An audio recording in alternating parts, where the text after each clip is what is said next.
right, Shalom. First and foremost, giving all glory, honor, and praise to Yahweh by Shem Yahweh Shai, by Shem Rachah Kwadash, double honor to the apostles and elders of the great millstone who teach well, who taught us this 100% true. Shalom to the elect, 144,000 first and foremost, should be pushing this truth in all sincerity in the four quarters of the earth. Lord willing, we be at that number. Hey, I'm your brother Tobiah Quina coming at you with another video, and Lord willing, it's edifying. All right, I want to get into the what's going on with Nero 47 and his administration right now, looking at the whole Western Hemisphere. So this is a little bit, and so real quick, right here you'll see it says the Department of State. This is X.com. Says this is our hemisphere, and President Trump will not allow our security to be threatened. As you can see in big bold letters, this is our hemisphere. All right, department tweeted. All right, and it's from CNN. A little short from analysis of what the Don Rowe Doctrine is. There's a new word, Don Rowe Doctrine now. All right, when you go into Monroe Doctrine, let's grab definition for that. All right, a definition for Monroe Doctrine. The Monroe Doctrine is a United States foreign policy position that opposes European colonialism in the Western Hemisphere, which since World War II has been extended to oppose any foreign interference in the Western Hemisphere. It holds that any intervention in the political affairs of the Americas by foreign powers is a potentially hostile act against the United States. The doctrine was central to America's grand strategy in the 20th century. President James Monroe first articulated the doctrine on December 2nd, 1823, during his 7th annual State of the Union address to Congress. So it says the Monroe Doctrine is a United States foreign policy position that opposes European colonialism in the Western Hemisphere, which is kind of ironic because where did all these quote-unquote Europeans come from? Talking about in the Western Hemisphere, they all came from Europe. So, it's some BS, but anyway, they got the Don Rowe Doctrine. Let's grab a definition for that. All right. It says the Don Rowe Doctrine is a term coined by President Trump, referring to his approach to foreign policy that builds on the Monroe Doctrine, which originally opposed European interference in the Americas. Trump's version emphasizes U.S. military and political dominance in the Western Hemisphere, particularly in response to perceived threats from countries like Venezuela, Cuba, and others. So we've already seen what happened with Venezuela. Me personally, I believe that's just, positioning. I don't believe this guy, Maduro, got caught unawares. I believe he just took a deal. They offered him a deal that he couldn't refuse, and he took it. And now they whisked him away into a prison all of a sudden overnight. And now they basically got a foothold in Venezuela. I say they, I'm talking about America, Babylon the Great, spoken of in the book of Revelation, the 17th chapter. Right, this is the book of Revelation, chapter 17 and verse 3. So he carried me away in the spirit into the wilderness, and I saw a woman. All right, that woman is America. All right, sit upon a scarlet-colored beast. That beast, NATO and the EU. All right, real quick, let's go to the book of Revelation, chapter 12 and verse 9. Okay, it reads, "And the great dragon was cast out, that old serpent called the devil and Satan, which deceiveth the whole world. he was cast out into the earth, and his angels were cast out with him. Right? So, Esau Edom, came back after the Renaissance to deceive the whole world. And the power or the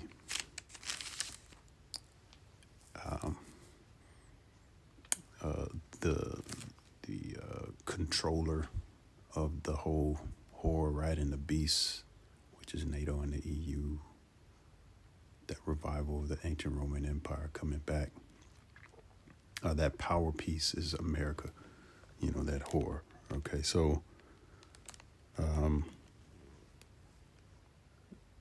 it says a scarlet colored beast. Scarlet goes back to red, so that also shows who's in control here. Job 9:24, the earth is given into the hand of the wicked, capital the wicked. Esau Edom, his color is red because his blood shows forth through his translucent skin. All right, he's not a white man. White means purity, and he likes to use these words white, black, brown, yellow to create confusion and division amongst the people and the nations of the world. All right, to help hide himself. All right, it says full of names of blasphemy, having 7 heads. All right, these are the kingdoms that are in power right now. This goes back to Greeks, England, Spain, Rome, Germania Major, Germania Minor, and the French. Okay, so it says in 10 horns. 10 horns represents more of the economic portion that supports these 7 heads, and we see that NATO and the EU are now it's blossomed into more like into more countries, 32 to be exact, and we can see that they're gearing up for they're gearing up the military. They're building up that military, of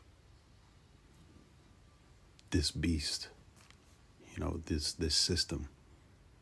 When it speaks about the image of the beast, it's talking about a system.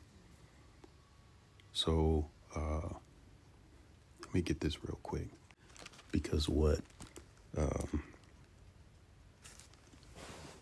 helps to kind of fuel this system as well is the 3 unclean spirits like frogs. When you go to Revelation 16th chapter and the 13th verse, it says, and I saw 3 unclean spirits like frogs come out of the mouth of the dragon. That dragon represents NATO and the EU as well. All right. And the 3 go into DC, which represents the military might of this dragon, of this beast. All right. The super elite out of London, led by the Rothschilds, which represents the financial portion. All right. And the Vatican, which is led by the Pope, the false prophet, the Catholics, which is the spiritual portion. So right now we're seeing that military portion gearing up. DC is really moving, is bustling right now. They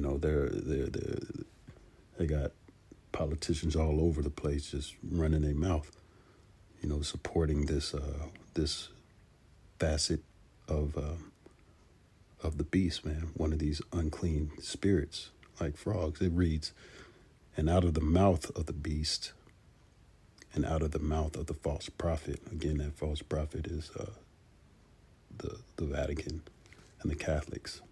All right.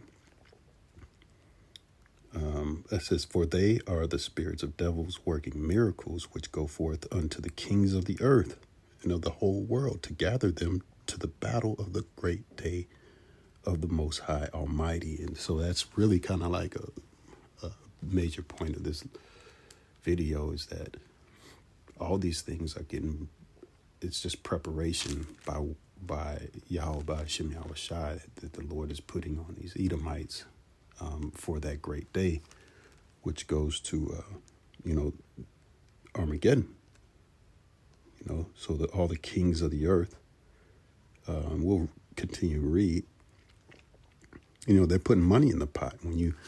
There's a thing called real quick. All right, so this is a thing called the Hague Commitment, the Hague, Netherlands. This is where, NATO meets.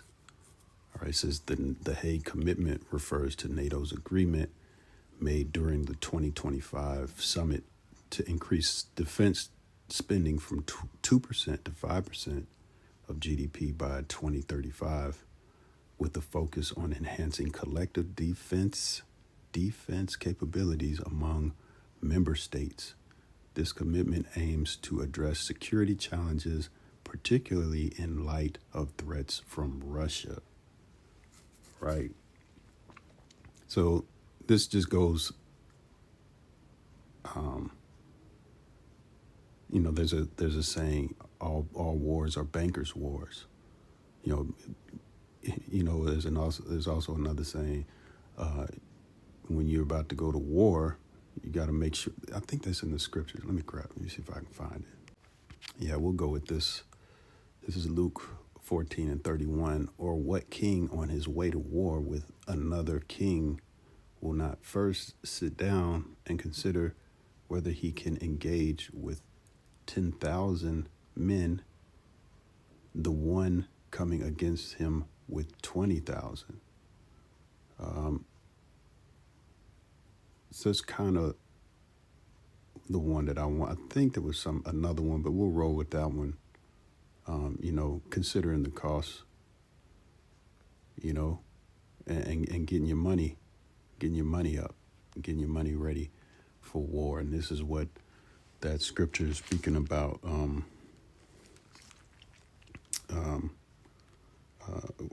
In the 14th verse of chapter of Revelation 16, it says, for they are the spirits of devils working miracles, which go forth unto the kings of the earth and of the whole world to gather them to the battle of that great day of the Most High Almighty. Right? Behold, I come as a thief. That's Yahweh Shai. Blessed is he that watcheth and keepeth his garments. Right? That's,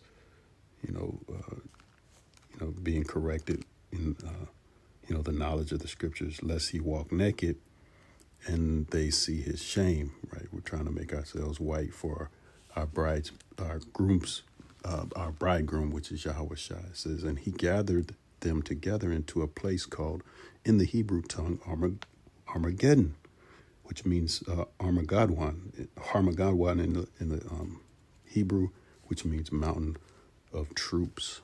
All right, and that's going to be in the Levant region. All right, as it's written, the least of the flock shall draw them out.